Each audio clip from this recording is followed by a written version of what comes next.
Okay, YouTube. Are you good? Alright, good. Alright, so we're going to talk about proteins. So I started my practice in 1997, and my idea was to go be a nutrition-focused chiropractor. And in 1998, that's when I started hardcore into nutrition. And in the chiropractic field, there's a lot of nutrition seminars, and I learned about ketosis back then and low carb. And I was taught at the time that less than 75 grams of carbohydrates is low carb. And then there's the Dr. Atkins book, and he says something almost similar, but he also said some people need to go all the way down below 20 grams of carbohydrates to get into ketosis, and then they come back up, out, maybe to 50 or 60, and they can maintain at that level.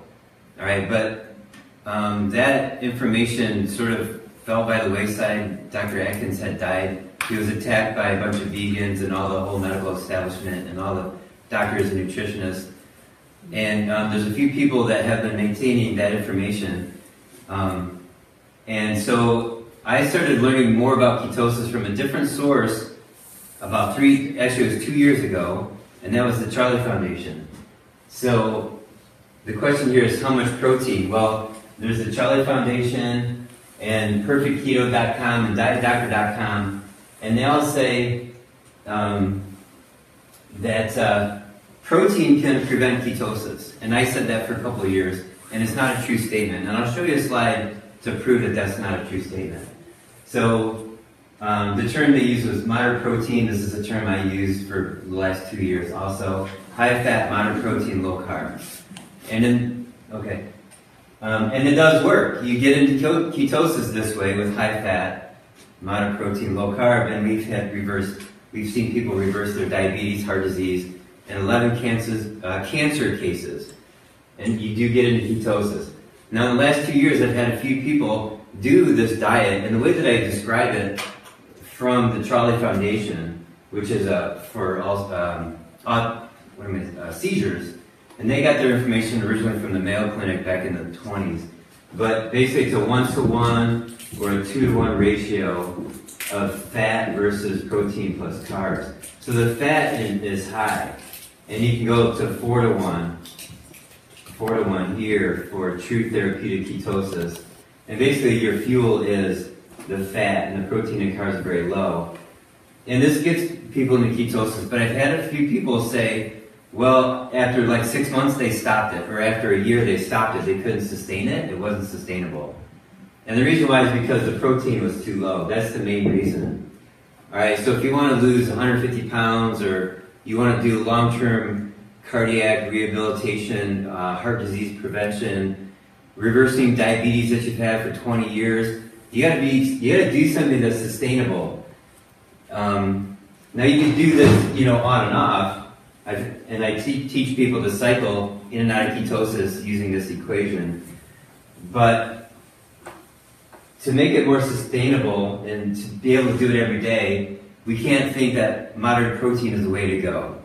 We have to do higher amounts of protein. So I've been doing this on myself. Now there's a guy named Brian Sanders. He's creating a movie on food lies, and he's got a podcast called Peak Human, and he's got really good information. And he said he's created a unified food theory. Like in physics, there's unified theory. In food, there's unified theory. And what this is that you have the first bullet point. You got protein, minerals, and vitamins. Those are the things that make up the structure of your body. So you don't want to skimp on any of those. And then you have carbohydrates and fat. Those are your fuels. And you pick one. You can't pick both at the same time. And I've been saying this for the last 3 years. If you have sugar and fat at the same time, the sugar destroys the fat and turns the fat into a cluster bomb of destruction. Okay, you can't blame the fat. You got to blame the sugar. Okay, so you got the protein is at a good high dose that maintains the structure of your body, and then you pick carbs or you pick fat. Okay, my recommendation is you lower the carbs and you choose your fat as the fuel, because that way you get into ketosis and all the tremendous benefits you get from ketosis. Okay, so if you lower your carbs below 20 grams per day, which is basically hardly anything, no fruit, vegetables, grains, after a few days or a week or whatever it takes, your body will get into ketosis. All right, so boom, now you're in ketosis. Good. Now, if you want to lose weight, you have to reduce the fat intake also. Now, both fuels are low. Okay, and the protein is high, and you're burning the fat that you're carrying around. Okay, now if you're an endurance athlete, the carbs are low, and the fat is high, and you're burning the fat that you're consuming. Okay, and you're in ketosis, and you're running a marathon, you're burning this fat.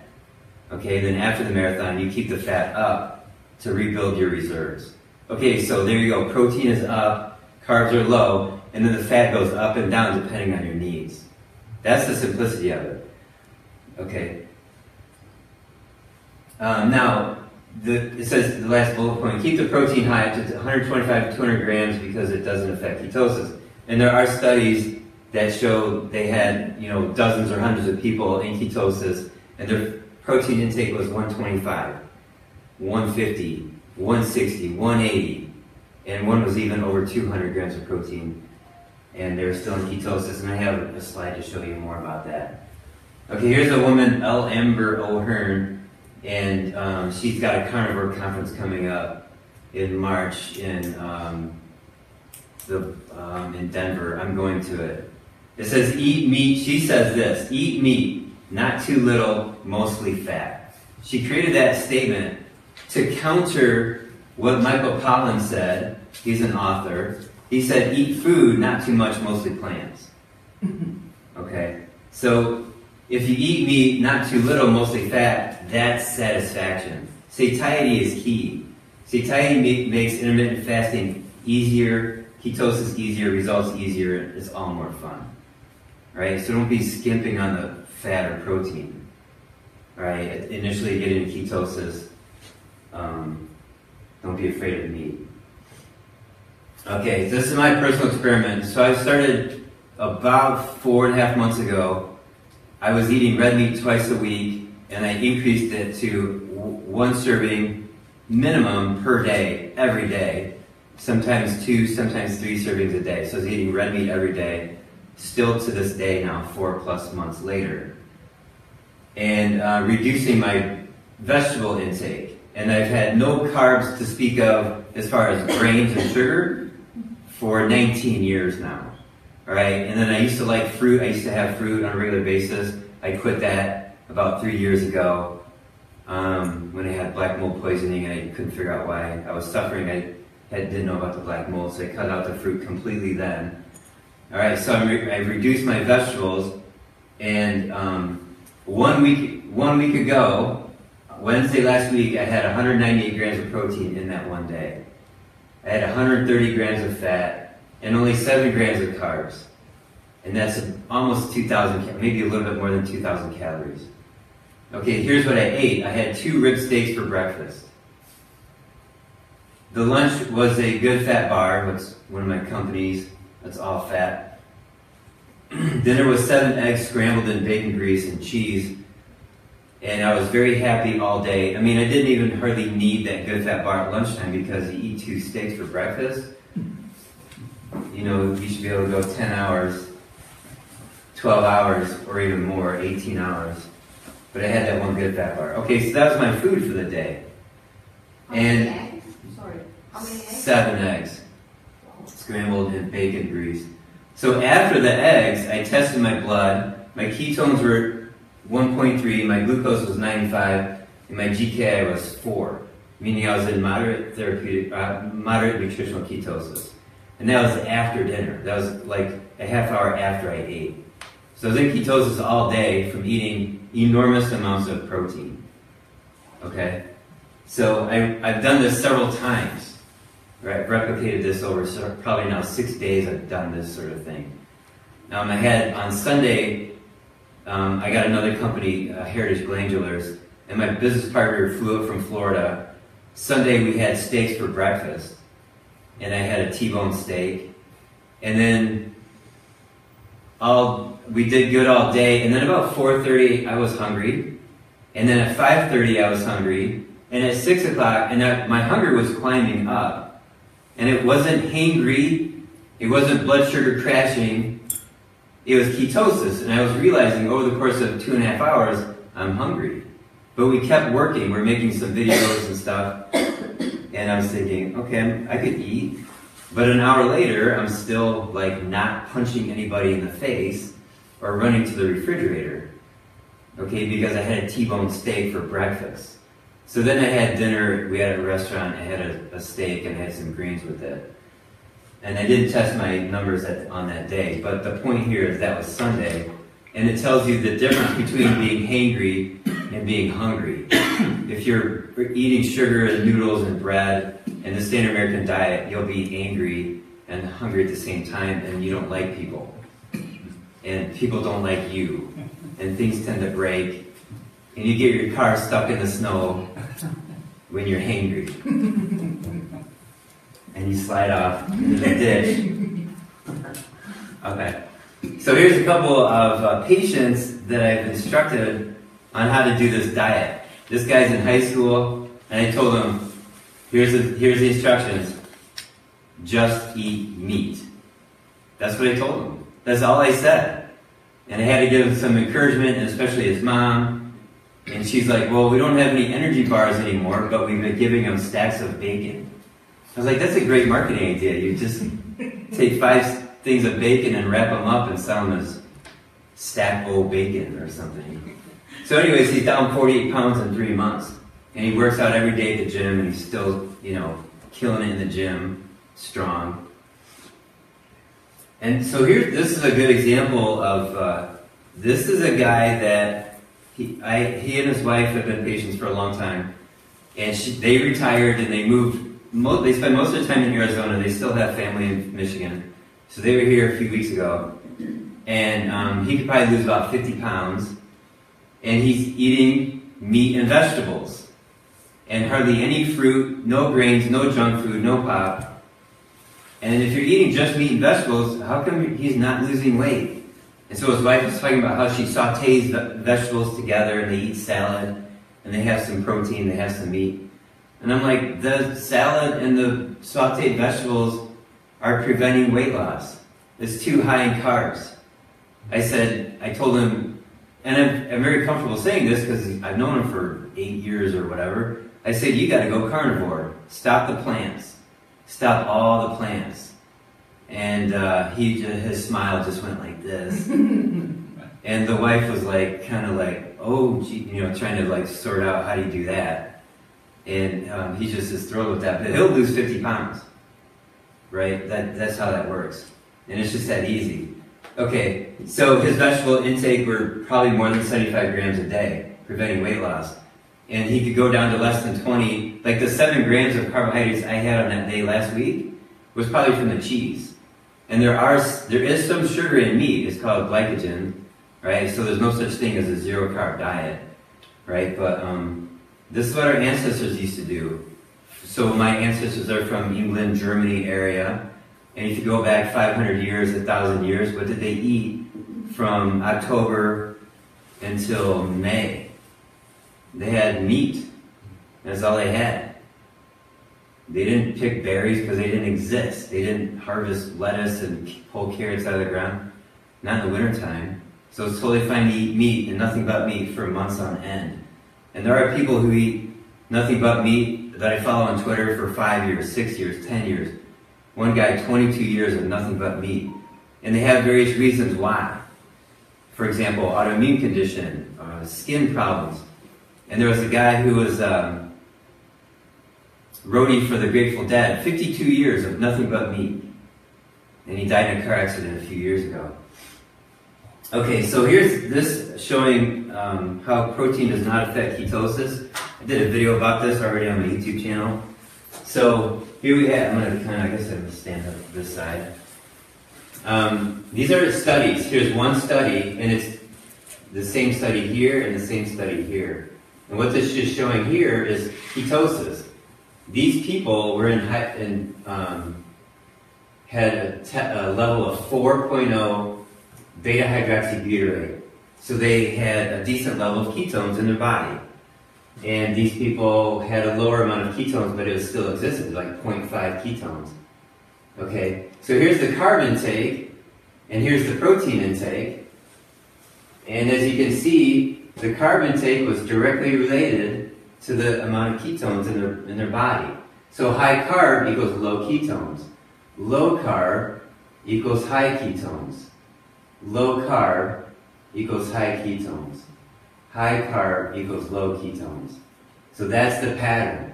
Now here's the protein intake. It's the same studies, going up and down. Same studies. Here we have the protein intake continually increasing. That's how they arrange these studies for this particular graph. And the amount of protein has no effect whatsoever on the ketones in the body. Because you would expect this to go down or something like that. All right? So protein does not affect ketosis. All right, now this is guy, Dr. Ted Naiman. I got sucked into Twitter in June of last year. And it's actually it's a cesspool of hate and discontent. And it's also very educational. All right, so you gotta learn how to use the block button. Okay, so he's a medical doctor. He's been in practice as long as I have been, 20 years. And he started doing low carb back when I started doing low carb. And he said that he was nervous and he didn't talk much about what he was doing with his patients. He was in a practice with other medical doctors. And he wasn't telling them, hey, I'm telling people to eat meat and to eat fat and to lower their carbs because they might have kicked him out. But in the last few years, he's more confident and he's giving presentations on at various seminars and his videos on YouTube and his Twitter account.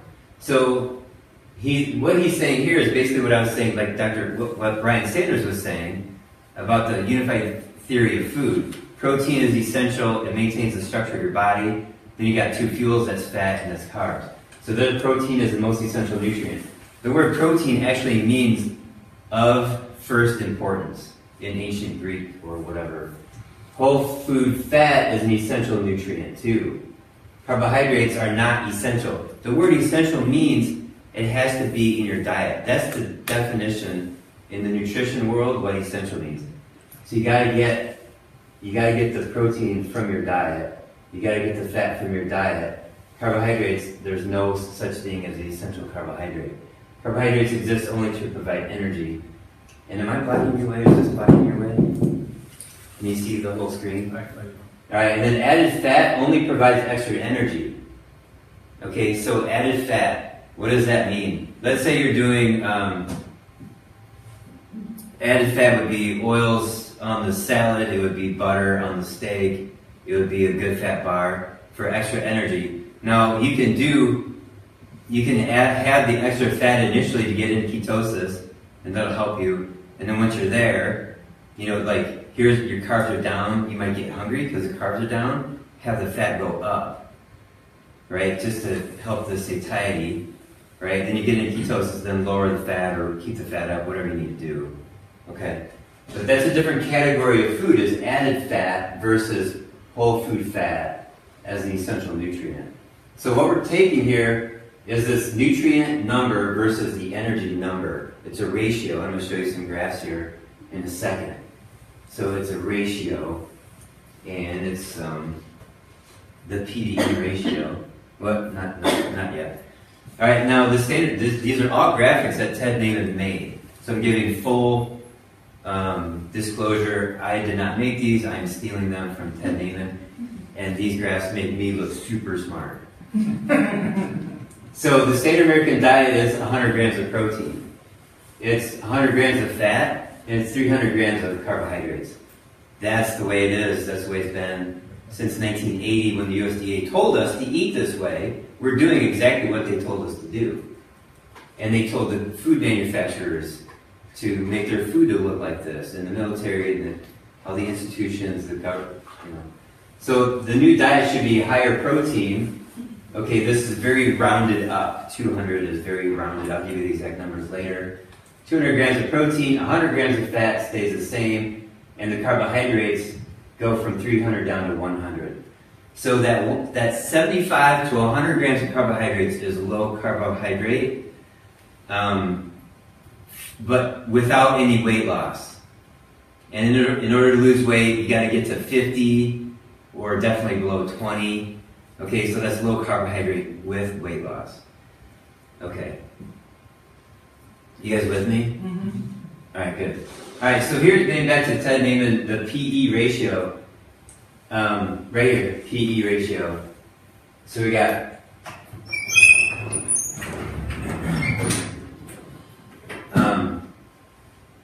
how much energy did you have to eat to get to that protein? So in this case, we have 10% protein, 90% energy to get this protein.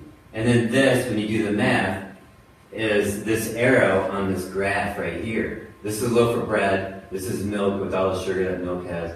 Cheese, eggs, beef, chicken, fish. Okay, now I'll get into more detail here in a second.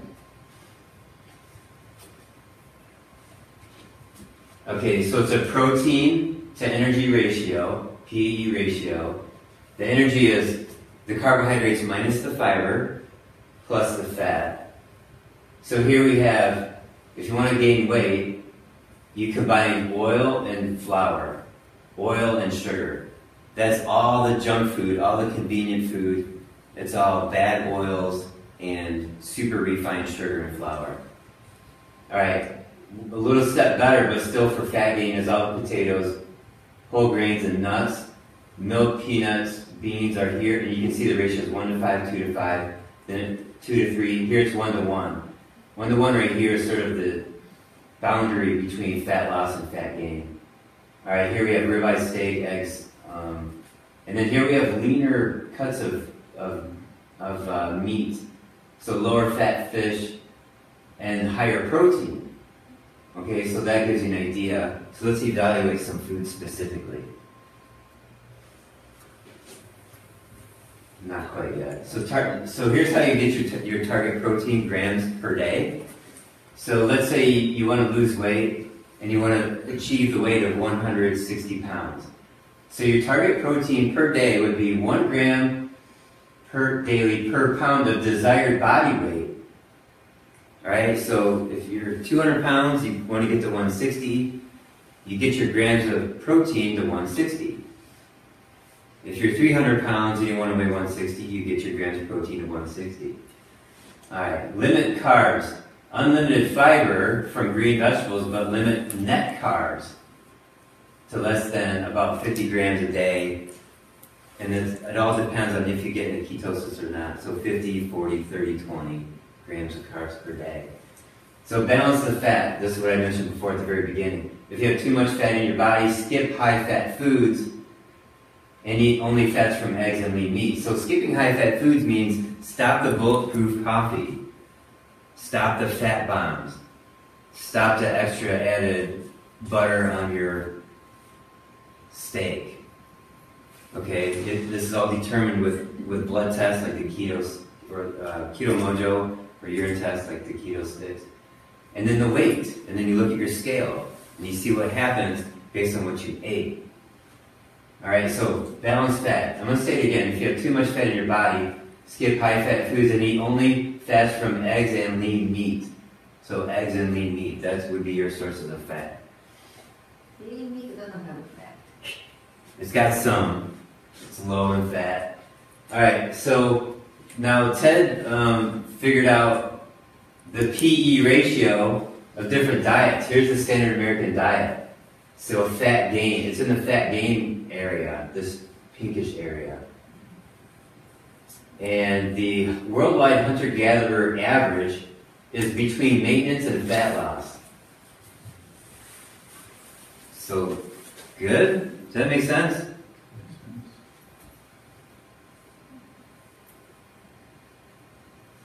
Okay, now right here it says Standard American Diet again. And then this is called Eat Lancet. So raise your hand if you've heard about Eat Lancet. It was about a few weeks ago when Lancet came out with their recommendations on what we should be eating. And this was partially funded by the people that make the Impossible Burger. which is a fake pea protein fake burger. Okay, so they're directing. It's so evil. It's so evil. These billionaires that funded the Impossible Burger, they have their own private jet and they travel wherever they want to go. And they're telling you to stop eating meat because of global warming. Okay, they should just crash their jet and take a horse. Okay. So yeah, Eat Lancet is no different than the standard American diet. And their meat, allowed meat intake is like this much. 1/4 of an egg per day, per person. That's stupid. It's just insane. Okay. Alright, and then not much different than the My Plate recommendation from the USDA. So you see where the standard thought lies is weight gain. Okay, let's pick some individual foods. These are apples. So let's do the math. So the protein is very low, 0.2 grams. There's 0.2. This is how you can look at a label and you can figure out food for yourself. You take the carbohydrates and you subtract the fiber. So 15 minus 3 is 12. 12.3 here. And so you add up that,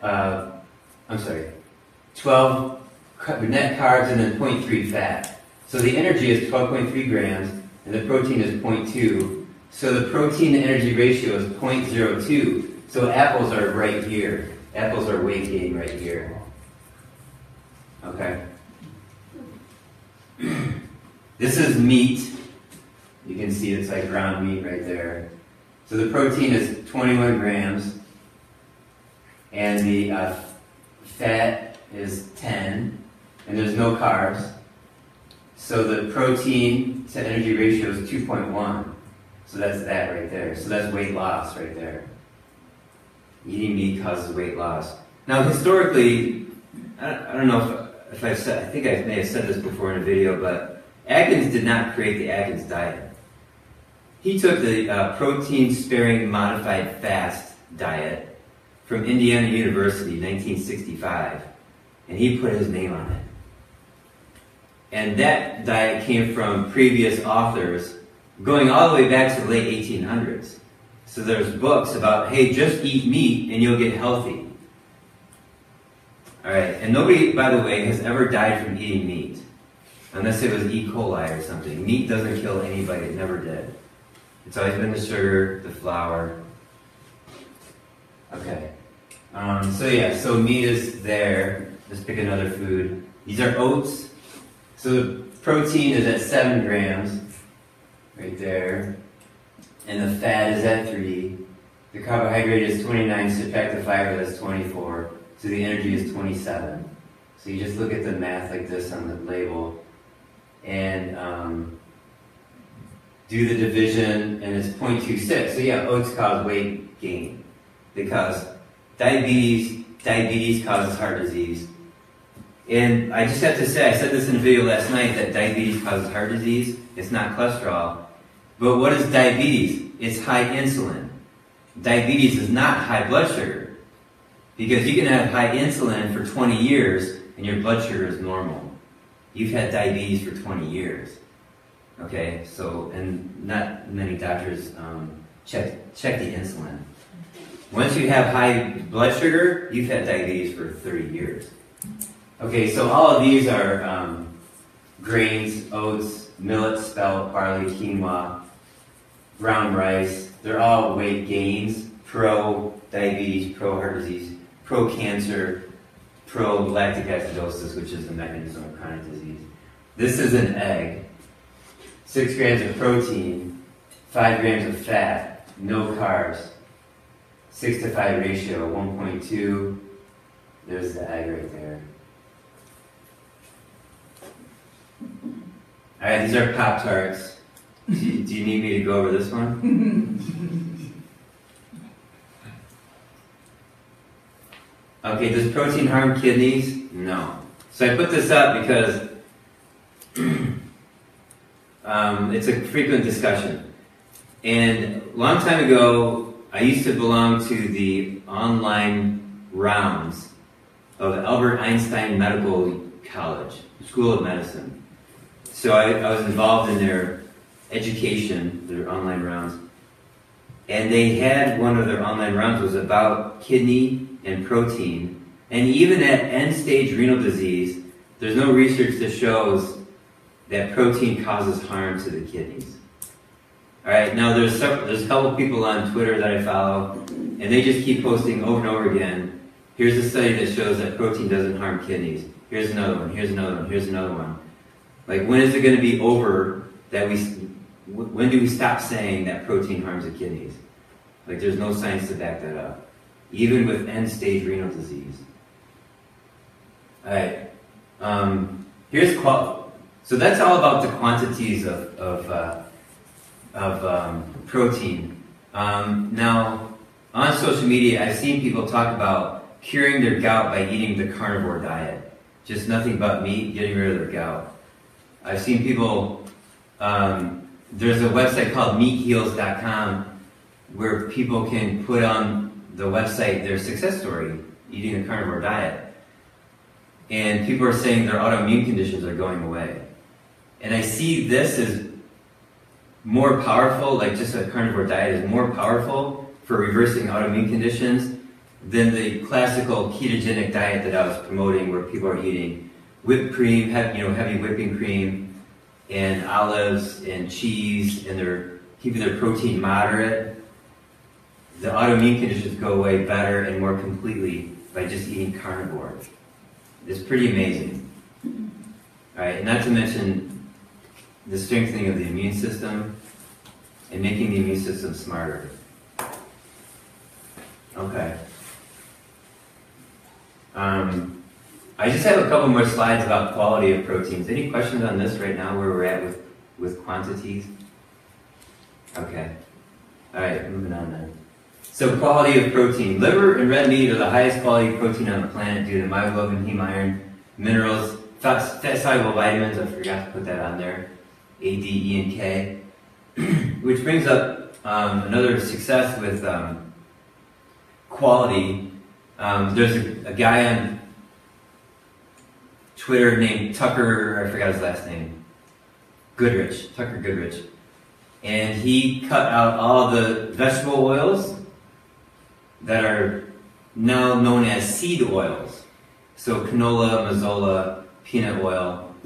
He cut all those out. And his wife is from Colombia. She's got dark skin. He's white. They spent a day outside and he did not burn for the first time in his life. And she burned. And she was still eating the seed oils. So when you have artificial bad fats and oils that are man-made, highly processed, your body fries in the sun. Now, I have not experimented with this. If anybody's going to experiment, that would be me. All right? So I've been very diligent about avoiding these seed oils. So back to this. So liver is even way more healthier than red meat.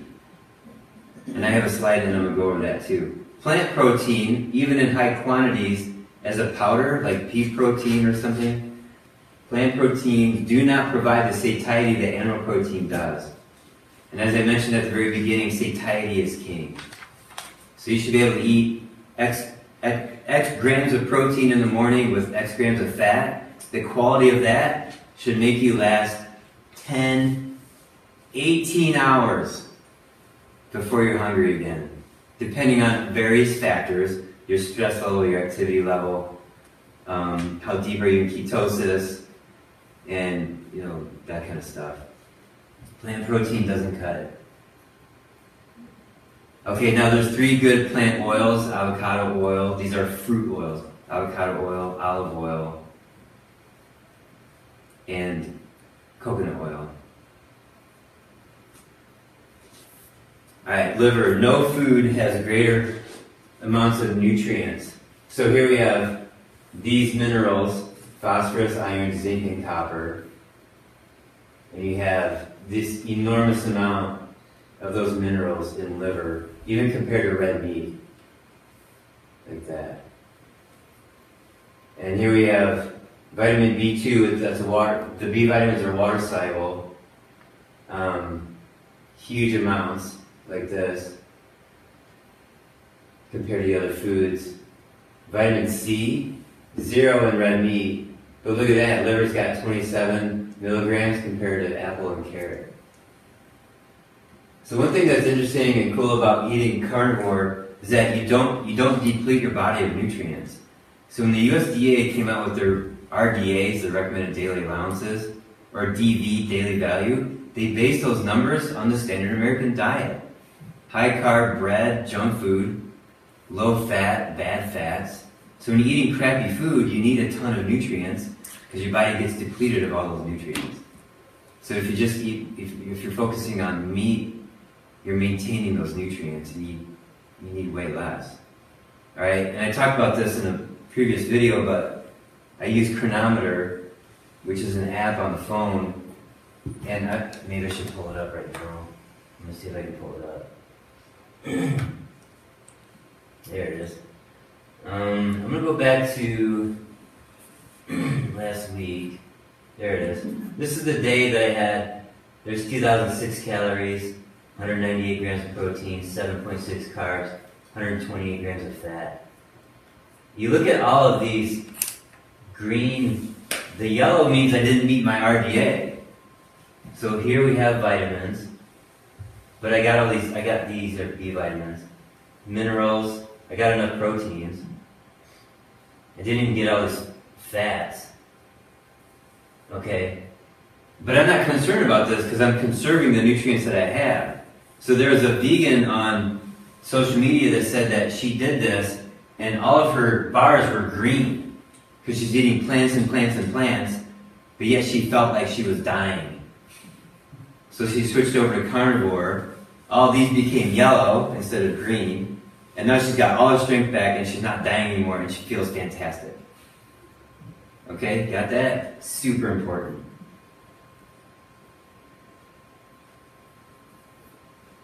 Okay, I'm gonna go back to this.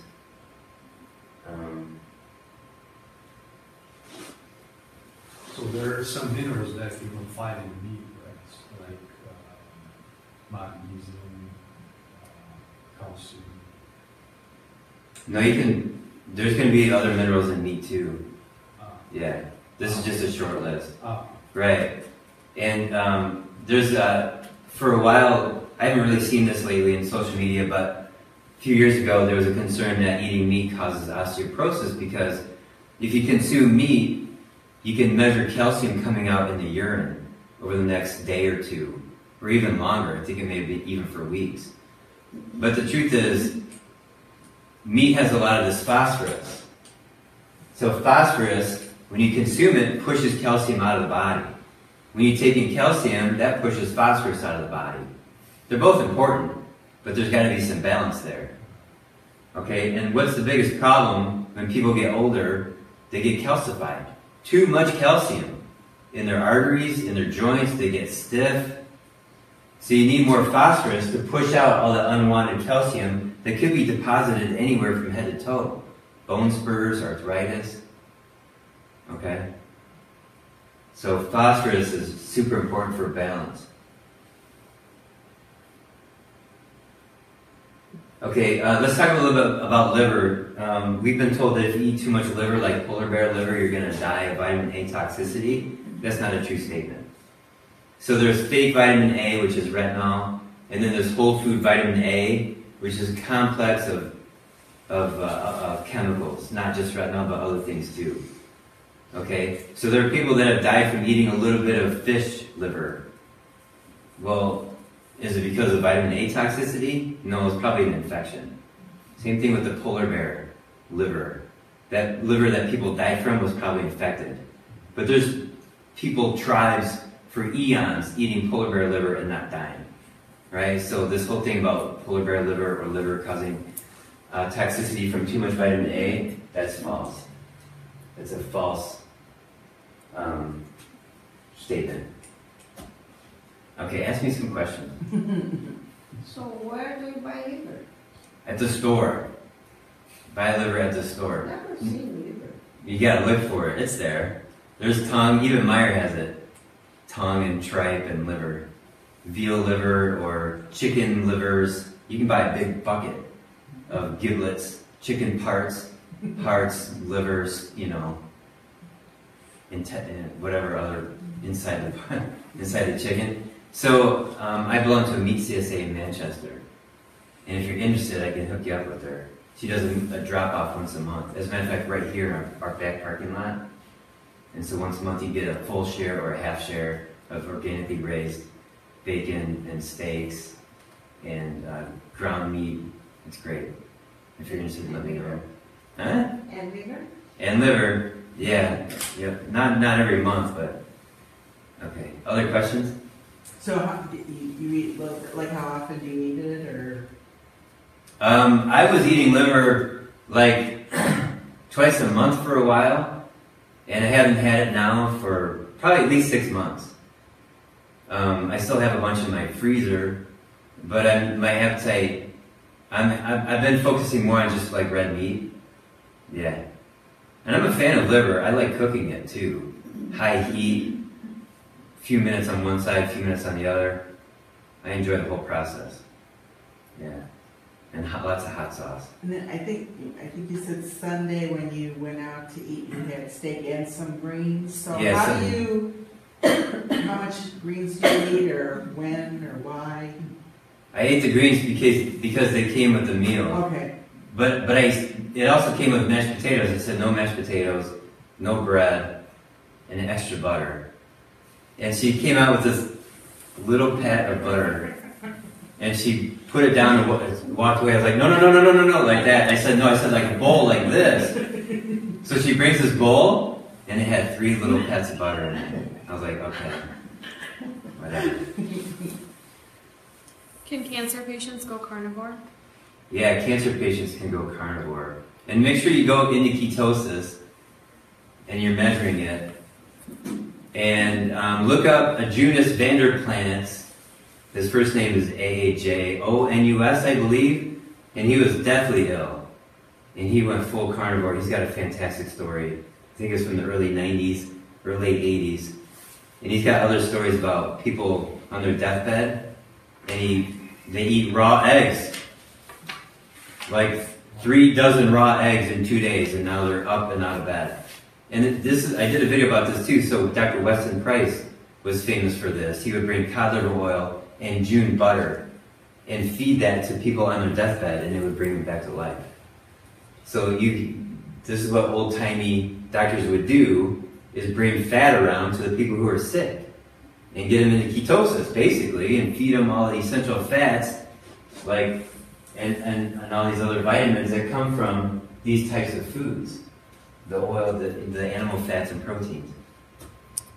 Yeah. The next question says, is that beef liver? I think they're referring to what's on the screen. I'm not sure. Is there another question there? Okay, yeah. What about toxins in liver? Do you need toxins? That's a good question. What about toxins in liver? So liver is not a storage warehouse for toxins. It's a processing plant, just like every other cell in your body. So it's not that big of a concern. Of course, you want to go for organic. Organic's always better than commercial. But the difference is kind of slight. So I have the organic meat drop-off once a month.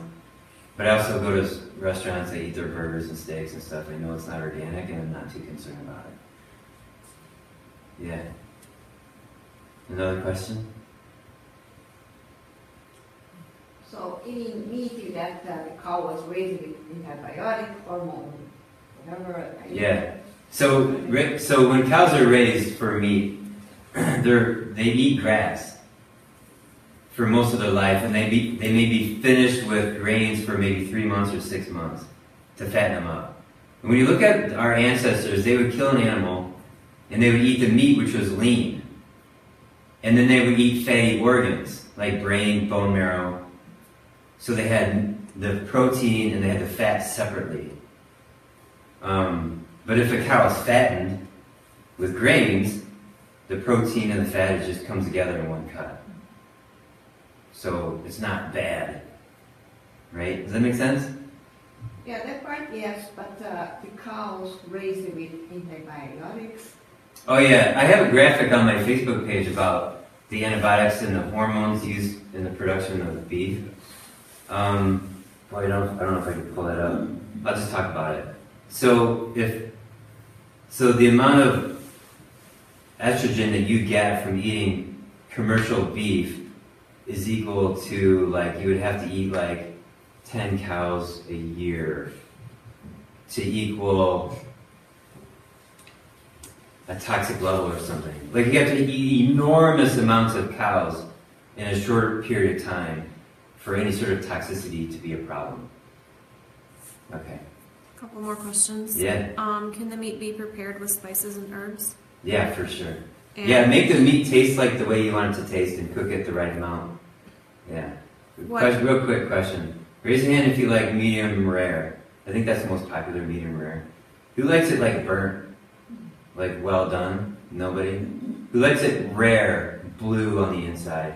Yeah? Okay, cool. I just wanted to It's find not out. my liver. Not your liver? Not liver, Yeah. no. I have horrible childhood memories of liver. I'm not able to get past Okay. liver. Well, that's why, so that's why you have all these liver pills, you know. Okay, next question.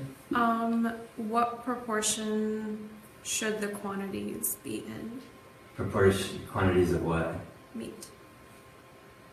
Compared to, Just says the quantities should be in what proportion? oh, like maybe portion size in a meal? Yeah. Let me answer this question this way. So don't let any government agency dictate how much meat that you're eating. Let your appetite dictate that. Okay, so I had a patient drive in from Virginia. She left today. She was in yesterday and today. And she's staying at Weber's. They went to Night Steakhouse. She's probably 115 pounds. She had a 24-ounce steak. Right? Like, okay. Right? Don't like eat half a steak and push away because you're trying to be polite. Or ladylike or whatever. Eat it. Okay, next. So what about processed food like sausage or hot dog? What about processed food like sausage, hot dogs? Like sodium nitrate might be the biggest concern. That's a very good question. So I'm going to answer this in two ways. So sodium nitrate has been linked with stomach cancer. Does it mean it causes it? No. So Sally Fallon from the Weston A. Price Foundation said to me once that if you were to take out all the preservatives except for sodium nitrate and maybe a few others, we'll all be fine. It's an accumulation of a lot of different preservatives that you'll find in the processed food. That's the worst stuff from the food manufacturers. So if your dad's really clean and you have sodium nitrate in your hot dogs and sausage, okay. Okay, but you can still find no nitrate sausage and bacon at Meijer even. Now the other thing is, this link between sodium nitrate and cancer has not been tested. Right? It's an epidemiological observation. So maybe there might not be any link whatsoever. Okay. Is there another question? Okay, question from the audience. There's no sausage without this chemical stuff. There is. I just bought some. There's sausage at Meijer that has no sodium nitrate or nitrite for preservatives. Okay. You know, people used to salt their meat to preserve it, and it was not as effective as sodium nitrate. So sodium nitrate saves a lot of people's lives. You know, like reducing food poisoning. And you know, I just have to say that most food poisoning comes from plants. The last time I got violently ill from food poisoning, probably 2 years ago, was organic purple carrots. Right? I don't tell people to not eat organic purple carrots. Right? So people shouldn't be saying don't eat meat because it's got E. coli on it. That's not an argument. Right? But I'm just saying again, most food poisoning comes from plants. Okay. Pesticides and things like that. Huh? Because of pesticides. Well, I'm talking bacteria like food poisoning, like E. coli, salmonella. Okay. Why do they say that eating meat is bad for cancer? That's a good question. That answer takes about 5 minutes. and I'm going to answer it. But back to you, what you said about pesticides. Yeah, the pesticides settling on the leaves and getting soaked into the plant, the Roundup.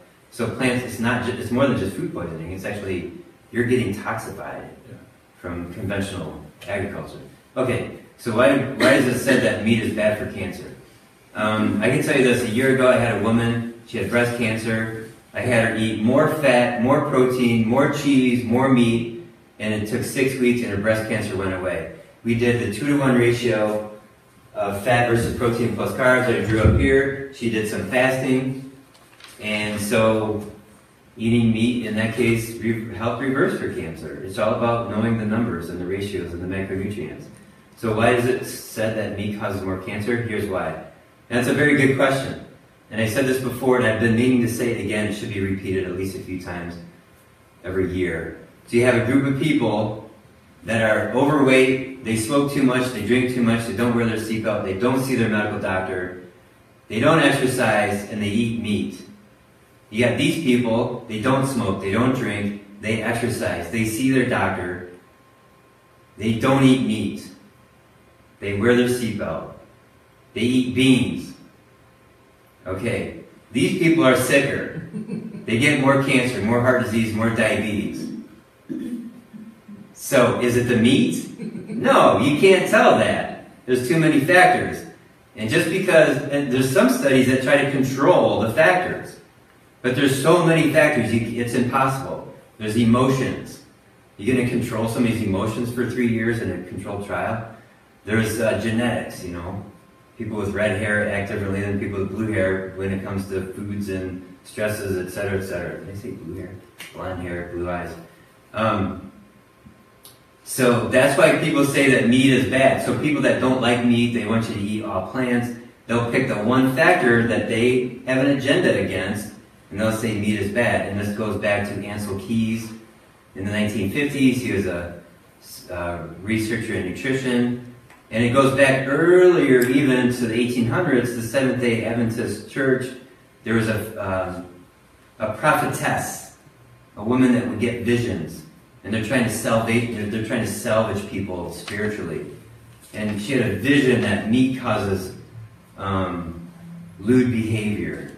So no more meat. So to this day, the Seventh-day Adventists are still part of the control of the dietetics associations around the Western world. Okay, so there's a religious component to no meat and low fat. All right? It's unfounded. You can't just have a vision and say, all right, nobody should be eating meat anymore. All right, I think that answers that question pretty good. Okay, thanks. Is there another question? Should dairy be avoided if you have cancer? No, you got to know your ratios. Now, if you're allergic to dairy, if you eat dairy and you get a bunch of mucus, then you should avoid it. All right. Otherwise, so that's a quality question. If you get mucus, but in the quantity question would be know your ratios. Make sure you're eating the right ratios. Yeah. So some doctors say don't eat meat if you have a high cholesterol. Right. That's the same thing. It's the epidemiological observational studies. So to continue that answer, you get a hypothesis from the observational study. Meat is bad. That's my guess. You can't make any clinical decisions. You can't recommend any lifestyle choices on epidemiology. That is so unethical and immoral. And there's doctors doing it left and right. I'm telling you, it's got to be 98% of the doctors, nutritionists, dietitians. And 97% of them are just they just don't know. They're just ignorant. The other 3% that do know, they're immoral. Okay, so you take that hypothesis and then you send it to other researchers who are smarter and have more money and have more time and more resources, and they do a clinical trial. So they take 2 groups of people and they make a change. They do something to one of those groups. And they say to this group, okay, they take two random groups of people, and they tell one group, reduce your meat intake by 20%. And then they follow them along for a few years, and the hypothesis would be that the reduction of heart disease, diabetes, and cancer would be 20% in that group. And they've done this, and it's called the Women's Health Initiative. And there was no drop in cancer, heart disease, or diabetes. That one study negates 110 years of epidemiological studies, otherwise known as observational studies. All it takes is one experiment to delete all those observational studies. Right? Thanks. It feels so good to say that. It makes it so easy. All right, next question. Don't we have to eat vegetables to have all the needed nutrients? No, no, you don't. Should I say more about that? Well, like I said earlier, when you're eating lower carb, you're maintaining the nutrients that you have. And also, too, you get a ton of nutrients from meat. Yeah. And I don't know what else to say about that. So the one thing I thought is that I know how to answer it. Go ahead. that you need all the amino acids to properly have your body function, Yeah. and they aren't all available. Not that I know about meat strictly. And you had mentioned seed oils being a problem, where they are in some of the seed oils.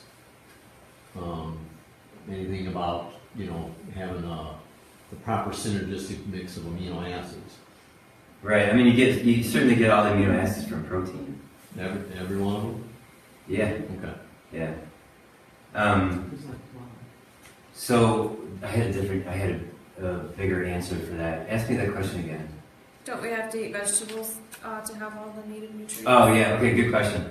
So here's a better answer. When you look at studies, there's one particular statistic that matters most compared to all the other statistics, and that's all-cause mortality. So how do people die when they eat this way, and how do people die when they eat this way? All right, regardless of nutrient intake, etc., do you live longer with one diet versus the other? So let me just kind of like wrap this up by saying there's a term called omnivore. People who are omnivores eat meat and plants and junk food and pop and chips and white bread. That's an omnivore. So if you eliminate the junk food, now you just have plants and animals. That's called a nutrivore, which is a newer term. Okay, nutrivore. And if you take that group and you eliminate the animal products, that's vegan. Okay, so the studies show that nutrivores and vegans live the same length of time. Vegans do not live longer than nutrivores. It's equal. Okay, there's a guy named Chris Kresser. He's got a blog on his website, chriskresser.com. Chris Kresser with a K, Kresser. And so the problem is always the junk food. Right? And if you go back to the 1800s, when did the junk food industry start? The first candy bar was 1848. Tootsie Rolls were 1890s, ginger ale, Dr. Pepper, Pepsi, Coke, all that stuff, all the junk food, 1870s, 1880s, 1890s. And when did heart disease start? It was first recorded in a medical journal in 1911. I have the article in my office. And then the term myocardial infarction was 1916. So you have junk food in 1880, 30 years later you have heart attacks. Right? It's from the junk food, it's not the meat. Because the meat's been around before 1860. It's been around since the very, very, very, very, very beginning. Okay, so there's that. I think I answered that question pretty good. So, if you're just eating meat, if you're eating more meat than vegetables like this, you still live as long as somebody eating a vegan diet. Is there another question? There's two. Yeah, go for it. What is dirty keto? I just think it means sloppy keto, where somebody's not looking at chronometer to track their numbers and testing their blood, and they're eating like spoonfuls of oil, and they're keeping their carbs low, but they're not actually counting their carbs. That's dirty keto. And they may get results. They may lose 15 pounds over the course of a few months. So they'll say, yeah, I've been eating dirty keto. And their breath stinks sometimes, so they know they're in ketosis because of their breath. Is keto bread okay on the keto diet? Is keto bread okay? What's it made out of? Could it be like fathead bread? I don't know, it depends on the ingredients. I guess I need more information to answer that question. I'm a fan of keto stuff. Yeah. Sometimes keto product not good. Sometimes the keto product is Yeah, not. it says keto, and you think it's eating something good, but. Yeah, that's a true statement. And you know, there's that term exogenous ketones, which are, it's beta hydroxybutyrate in a powder form. And there's been, you know, you get on Google, you can search interest, like how many people search per day, per year on a topic. The exogenous ketones search, I'll do it this way. Searches went up like this at a very high rate up until about 3 years ago. Now it's dropping, which is a good thing. We don't want to be taking in exogenous ketones. We want our bodies to make the ketones because of our diet. Now, if you're an athlete or you're a Navy scuba diver and you're trying to prevent the bends because you just dove 300 feet or something, you know, then ketones would play a role in there. But for the general population, not a fan of exogenous ketones. Yeah. Exogenous is not gonna heal the body. True, you want your body to make it. So your body makes the ketones, which is their water-soluble chemical, makes that from fat cells. Then your body uses that. Now you can burn fat without making ketones. You can lose weight that way too, but the ketones have such greater therapeutic effects like killing cancer cells and etc. Yeah, is there a question? No, for the keto bread, it just says like using almond flour, coconut flour.